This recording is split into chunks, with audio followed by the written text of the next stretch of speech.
वक्रतुंड महाकाय सूर्यकोटि समप्रभा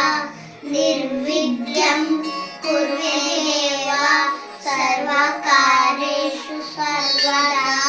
शुभं करोति कल्याणम्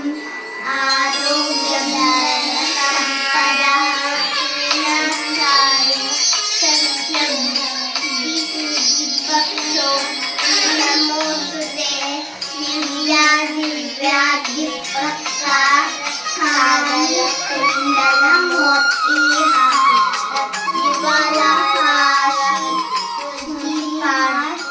माझा नमस्कार सर्व देवांपाशी